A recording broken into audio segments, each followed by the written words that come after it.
So, my last video basically didn't have a title, but I guess you could call it I Am Pissed. And as I was saying, if you set a kid in front of a TV, I can take any kid in the world and put him in front of a TV and put him against a kid that's been to a dojo. And if once he gets past the fear of fighting, he'll beat the kid in the dojo's ass hands down every time. Because a lot of my best moves I learned on TV. No, but I have gone to dojos. And the thing about dojos, people think that I took martial arts to learn a new style.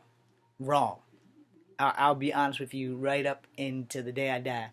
I took martial arts. I took certain martial arts so I could learn how to beat that style. Because if you can recognize the style and recognize the weakness in the style, you can beat the style.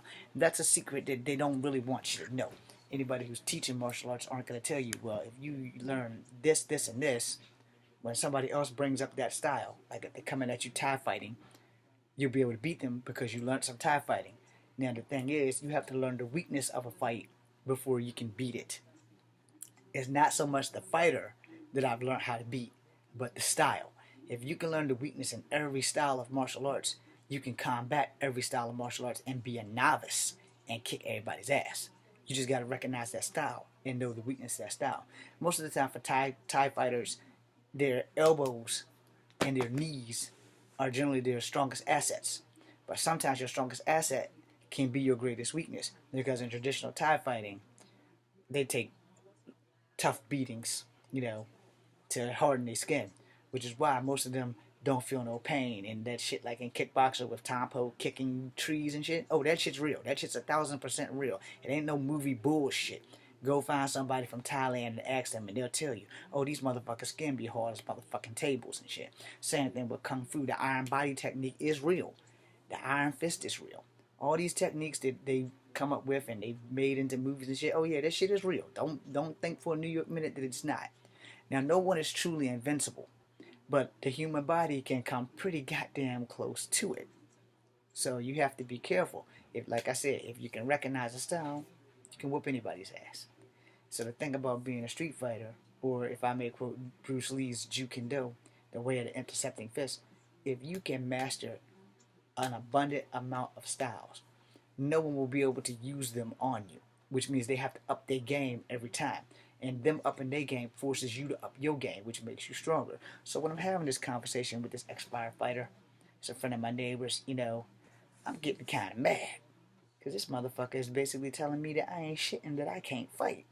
But on that same breath, as the conversation dwindled down, he was like, you take life too serious. And I was like, yeah, I do.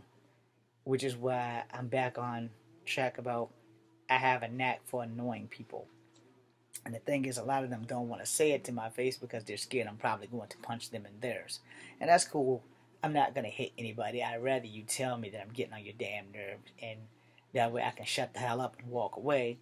Or we can subject change.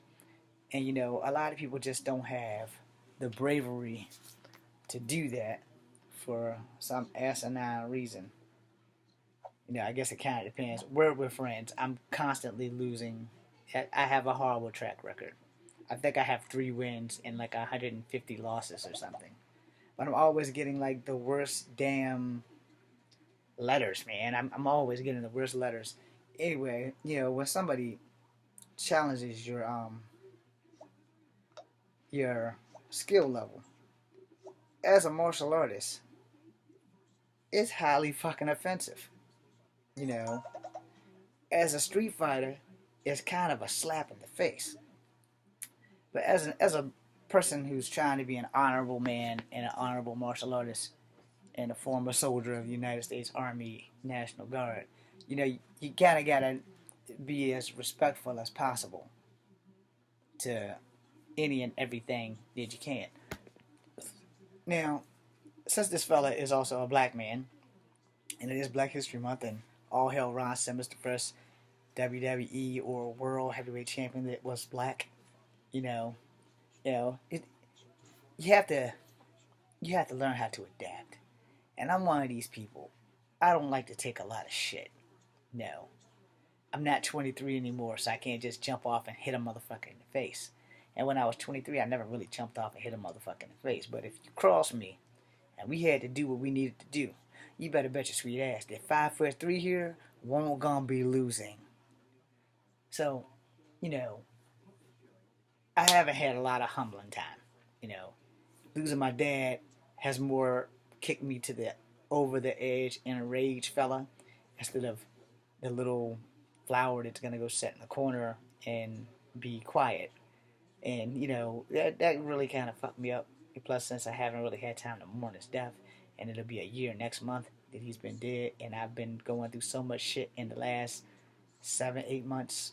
Depending on how you want to look at it. And no, that's my tell. No, when I try to word things properly, it's not that I'm lying. I'm just trying to concentrate on what I wanted to say and get things right.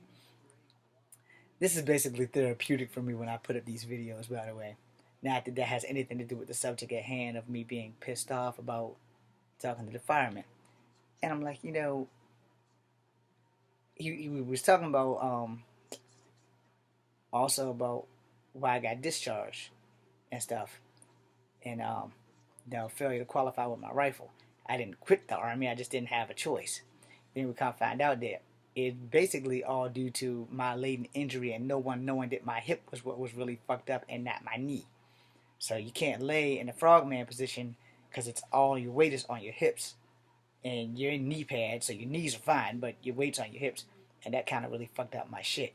And I didn't know that. Then we got home and I went through all this bullshit, and then we found out, oh son, you need a new hip. Yeah, that was just awesome. So we was talking about that, and he's talking about something. Because I was like, well, I got hurt, I got restarted, and as I was getting restarted, I wanted to kill some drill sergeants. So he's like, you have a weapon? I said, I've been a weapon before I even went to the army. The army just made me a more dangerous weapon. And he's like, well, you would have probably got your ass kicked. I was like, no, I was gonna kill them. Just because you're good at killing people with machine guns and shit, if you've never been in a street fight a day in your life, you not gonna beat somebody's ass that all they know how to do is fight. Don't matter how many damn wars you've been in. If you just killing people, but when you go home and ain't been in a street fight, what this fireman failed to understand is that a lot of soldiers had combatives, but combatives is not 1,000% effective, and I didn't really learn that until I got down there. It pays to learn a martial art on the side before you ever even enter the fucking army. Because a lot of the combatives, they're good combatives. I'm not going to take anything away from them. But some of the combatives that we were learning, man, I could have beat the guy who trained these guys, like, hands down. I wouldn't even have to worry about beating them. But the guy who trained them didn't teach them the fundamentals. He just taught them, well, you get like this, and this is how you get out of this, and that's basically it. You know.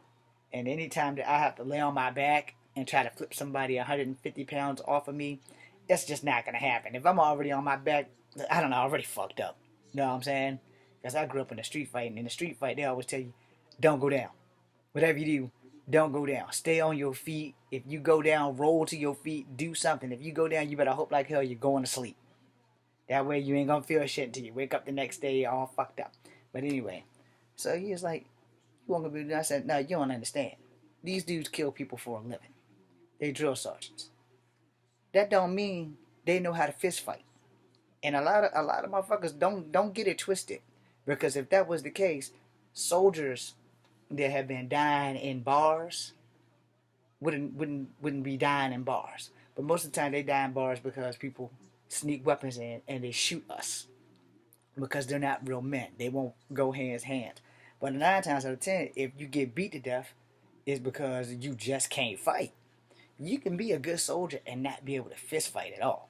It happens, Because a lot of people, like the guys that could be alphas and shit like that, they don't really have to do a whole lot of fucking combatives because they got hired for their brains. But infantry, you better know something. And I was with one of my drill sergeants when I was on duty, like night duty. And him and I got to talking. He's like, yeah, you like somebody who can handle yourself. I said, man, I've been doing street fighting since I was 6. And I've been doing kung fu since I was 7. And he's like, well, how you think about these combatives? I said, do I have the permission to speak freely, drill sergeant? And he goes, yes. I said, them motherfuckers are going to get us killed. He's like, what? I said, yeah, these combatants, man. I learned better combatants in Bravo than I did in Delta. But Delta was badass too. But I think it's really all about profiling and whatever. And he's like, man, this shit they teaching y'all is gonna get y'all killed. I said, yeah, I said that from the first day. He said, and why didn't you show them anything? I said, well, drill sergeant, if the drill sergeant doesn't tell me to show them anything, the only thing I'm here to do is graduate. He's like, so what did you do? And I pulled up my video and I showed them. He's like, oh, okay. I said, yeah, but I do mixed martial arts, you know. And he's like, yeah, that probably come in handy if your ass ever trapped behind enemy line.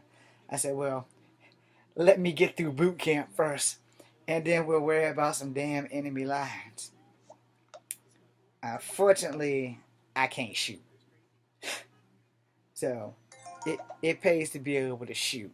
I didn't know that going in. But, you know, you live and you learn. And you play words with friends. So, to close this out, I'm thinking to myself, I was like, this dude has no idea. Because these drill sergeants, they were punking me bad, man. They was punking me real bad. And I was all ready to fucking flip the fuck out. And what he failed to understand is that we just came back from the gas chamber. God help anybody that goes to the gas chamber. Alright? Because it sucks. It doesn't suck as bad the first time. But that second and third time around, oh, dude, you wish you were dead. Anyway, we just came from the gas chamber. And these two drill sergeants in golf decided that we're going to fuck with the half-breed guy because they didn't think that I was as old as I was. I was older than both of them, being like maybe 25. You know, I'm here at 37. I'm way older than these guys. And experience will always beat youth and ambition any day of the week. Age and experience, if you're old enough and you've been in enough fights, one of these little young whippersnappers, the only way they're going to kick your ass is if you blink. You know, other than that, you know, they're not going to beat you if you know what you're doing. If you know your way around a fight, there's nobody you can't beat. You know, unless you get unlucky. So, these guys, man, they punked the shit out of me. I had a gas mask in this hand, and I had my helmet in this hand. Now, what you fail to understand is these military helmets, they're pretty goddamn hard, and you could fucking severely hurt somebody. The gas mask has leather straps. If you can't breathe, you can't hurt me.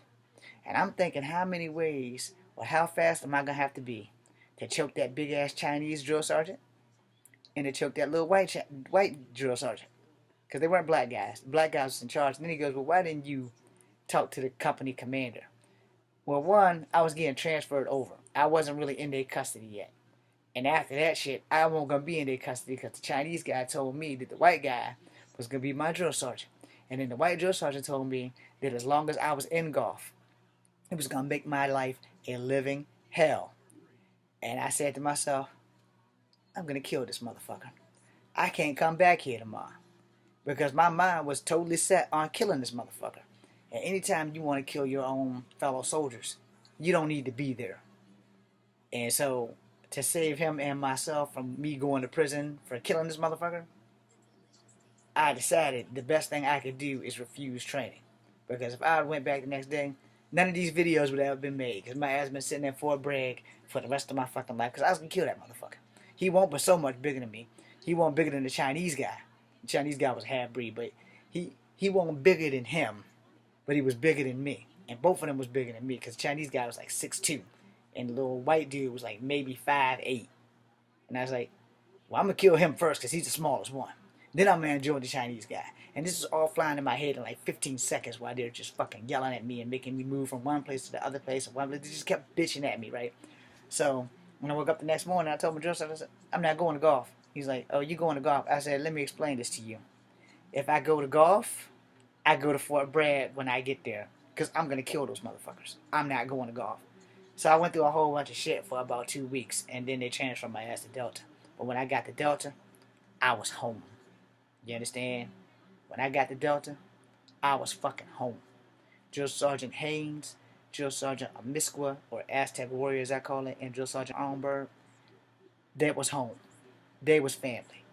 So in closing, you know, there's nothing more important to me than my fellow soldier. Those are my brothers at arms. Those are people that are putting on them tags every morning so that we can sleep at night.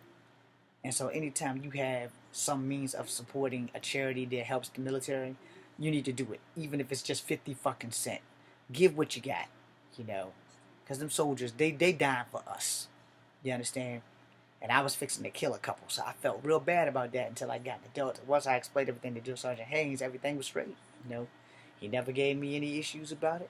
And my other drill sergeant from Bravo made me look like the biggest bitch over there. Drill Sergeant Stokes went over there. I don't know what he told First Sergeant from Misco, but I never quit.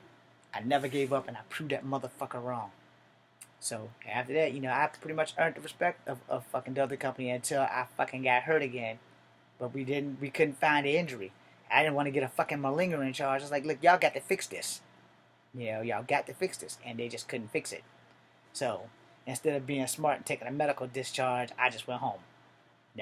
I was dumb. I went home. I let my integrity lead me probably down the wrong path, if you will. But I have made some good brothers in Delta, and I made some good brothers in Bravo. I won't in golf long enough to make no friends. No. But I have been in 3 fucking units or 3 companies or whatever the hell you want to call it. I've been in 4th platoon for Bravo, 2nd platoon for golf, and 2nd platoon for Delta. I miss them all. I don't really miss golf. And then on the way home, I was in golf again, but it was the golf return home. So, like I tell people all the time, it's great, man. But it's probably not a good idea to go in after you're 35. But I could hang with the young boys. I was 37 when I went in. I was like breaking records. I just wasn't breaking the young guys' records, but I was breaking the old guys' records, so I wasn't doing too bad. And then I fell in that fucking hole and ruined my life. I would kill to actually have stayed in the Army, even if I couldn't be a soldier, just to do something with the Army would have been fucking great. But there I am. So, getting back to the firefighter pissing me off, because he really pissed me off. Like, totally fucking pissed me off. And, the thing about being pissed off is that, you can recover most of the time. But sometimes you can't. And sometimes, just sometimes, you get hit a motherfucker in the mouth. And I'm sitting there and I'm thinking to myself, this is meat me again. Hopefully I'm not going to get catfished again. Anyway, I got to the point where, I'm sitting there and I'm thinking, how did I get here? God damn it. Talking to y'all. I totally fucked that up. I'm supposed to tell this chick she's pretty. Probably would help if I could spell.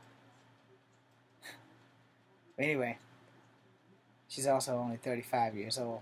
I might want to leave this broad alone. And she's a tiny bit plump.